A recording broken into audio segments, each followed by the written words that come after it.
Biscuit আমরা ছোট বড় অনেকেই পছন্দ করি, আর এই বিস্কুট বানানো যে এত সহজ সেটা আজকের ভিডিও দেখলে আপনারা বুঝতে পারবেন। আসসালামু আলাইকুম everyone, welcome to cook with Afroza blog channel. আশা করি আল্লাহর রহমতে সবাই ভালো আছেন। আমি আলহামদুলিল্লাহ ভালো আছি। আজকে আমি আপনাদের সঙ্গে শেয়ার করব কিভাবে ঘরে থাকা উপকরণ দিয়ে খুবই সহজভাবে বিস্কুট তৈরি করা যায়। আশা করি পুরো ভিডিও জুড়ে সঙ্গে থাকবেন। আর যারা আমার চ্যানেলটি এখনও সাবস্ক্রাইব করেননি অবশ্যই সাবস্ক্রাইব করে পাশে থাকা বেল আইকন প্রেস করে রাখবেন, যেন নতুন কোনো ভিডিও আপলোড করলে আপনাদের কাছে নোটিফিকেশন পৌঁছে যায়।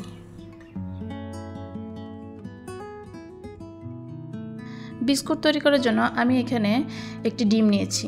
ডিমের কুসুমটুকু আলাদা করে রাখছি। এখন ডিমটা ভালো করে ফেটিয়ে নেব। আমি একটি মিক্সারের সাহায্যে ডিমটা খুব ভালো করে ফেটিয়ে নিচ্ছি। এখন দিয়ে দিচ্ছি 1 কাপ পরিমাণ গুঁড়ো করা চিনি, আর 1 কাপ পরিমাণ সয়াবিন তেল, আর হাফ চা চামচ ভ্যানিলা এসেন্স দিয়ে ভালো করে আমি আবারও মিক্সারের সাহায্যে মিক্সড করে নেব। আপনারা দেখতে পাচ্ছেন আমি কিভাবে মিক্সড করছি। এখন দিয়ে দিলাম 2.5 কাপ পরিমাণ ময়দা। আপনারা ইচ্ছা করলে আটাও ইউজ করতে পারেন। এখন দিয়ে দিলাম 1 চা চামচ বেকিং পাউডার, আর দিয়ে দিলাম 2 চা চামচ গুঁড়া দুধ। এখন আমি সব কিছু ভালো করে মিক্সড করে নেব। মিক্সড করে একটি ডো তৈরি করে নেব। আপনারা দেখতে পাচ্ছেন আমি এইরকম একটি ডো তৈরি করে নেব। এখন আমি স্টিলের একটি বড় প্লেটে তেল ব্রাশ করে এর উপরে বিস্কুটগুলো বানিয়ে বেক করব। আমি এরকম একটি শেপে বিস্কুটগুলো বানিয়ে নিয়েছি। আপনারা যে কোনো শেপে বিস্কুট তৈরি করে নিতে পারেন। এখন আমি বিস্কুটের উপরে ডিমের যে কুসুমটুকু আমি তুলে রেখেছিলাম সেই কুসুম ডিমের উপরে ব্রাশ করে দিচ্ছি।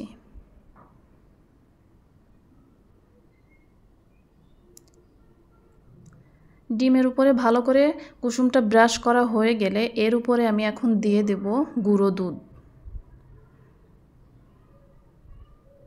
গুঁড়ো দুধটা দিলে কিন্তু খুব সুন্দর একটা ফ্লেভার আসে, খুবই সুন্দর একটা টেস্ট আসে। আপনারা বাসায় ট্রাই করে দেখতে পারেন। এই বিস্কুটগুলো খুবই সুস্বাদু হয়। এই বিস্কুট খেলে দোকান থেকে কখনোই কিনে খেতে যাবেন না।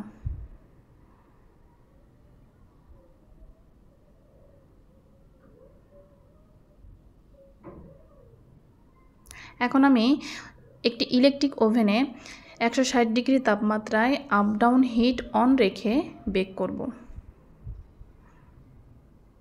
আমি 20 মিনিটের জন্য ওভেনে দিয়ে রেখেছিলাম। 20 মিনিট পরে আমার বিস্কুটগুলো হয়ে গেছে। আমি ওভেন থেকে নামিয়ে দেখাচ্ছি বিস্কুটগুলো কত সুন্দর ক্রিস্পি আর কত সুন্দর দেখতে হয়েছে। ওভেন থেকে নামানোর পর সঙ্গে সঙ্গে কিন্তু বিস্কুটগুলো তোলা যাবে না, ঠান্ডা হলে তারপরে তুলবেন। আমি এখন একটি বিস্কুট আপনাদেরকে ভেঙে দেখাচ্ছি বিস্কুটটা কত সুন্দর ক্রিস্পি আর কত পারফেক্ট হয়েছে।